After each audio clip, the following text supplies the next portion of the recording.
জুলাই সনদ বাস্তবায়ন নিয়ে গণভোটের বিষয়বস্তু বাস্তবায়ন প্রক্রিয়া এবং গণভোট কবে হবে সে বিষয়ে ঐক্যবদ্ধ সিদ্ধান্ত জানাতে রাজনৈতিক দলগুলোকে এক সপ্তাহের সময় বেঁধে দিল অন্তর্বর্তী সরকার। আজ তেজগাঁওয়ে প্রধান উপদেষ্টার কার্যালয়ে উপদেষ্টা পরিষদের জরুরি বৈঠকে এ সিদ্ধান্ত নেওয়া হয়।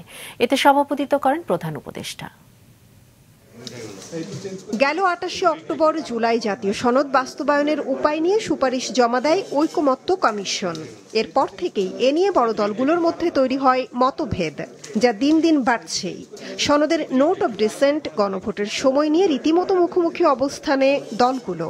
একদল সংস্কারকে ভেস্তে দিচ্ছে, আরেক দল নির্বাচনকে পেছানোর চেষ্টা করছে। ক্রমেই জটিল হয়ে উঠছে দেশের রাজনৈতিক পরিস্থিতি। এমন বাস্তবতায় জুলাই সনদ ও এর বাস্তবায়ন সংক্রান্ত বিষয়ে প্রধান উপদেষ্টার সভাপতিত্বে অনুষ্ঠিত হয় জরুরি বৈঠক, যেখানে গণভোটের সময় এবং বিষয়বস্তু নিয়ে আলোচনা হয়। সভা শেষে আইন উপদেষ্টা সাংবাদিকদের জানান, এ বিষয়ে রাজনৈতিক দলগুলোর কাছ থেকেই দ্রুততম সময়ে ঐক্যবদ্ধ দিক নির্দেশনা চেয়েছে সরকার।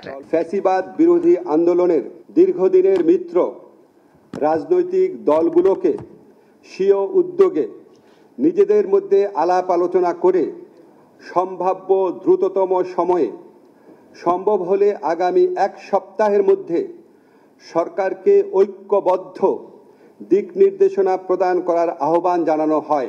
দলগুলোকে আলোচনায় বসাতে সরকার কোনো উদ্যোগ নেবে না এমন অবস্থানের কথা জানিয়ে আইন উপদেষ্টা বলেন, দলগুলো সিদ্ধান্ত দিতে না পারলে সরকারই সিদ্ধান্ত জানাবে। সরকার আয়োজন করে বহু আলোচনা করেছে, আপনারা সবাই জানেন, বহু আলোচনা করেছে। সরকার আর কোনো আয়োজন করতে যাচ্ছে না। ওনারা যদি আলাপ আলোচনা করেন, আমরা এটা খুব আমাদের জন্য কাজটা সহজ হয়। ওনারা যদি ঐক্যবদ্ধ নির্দেশনা না দিতে পারেন, অবশ্যই সরকারের মতো সিদ্ধান্ত নেবে। উপদেষ্টা পরিষদের সভায় ২০২৬ সালের ফেব্রুয়ারির প্রথমার্ধে জাতীয় সংসদ নির্বাচন আয়োজনের সংকল্প পুনর্ব্যক্ত করা হয় বলেও জানান আইন উপদেষ্টা।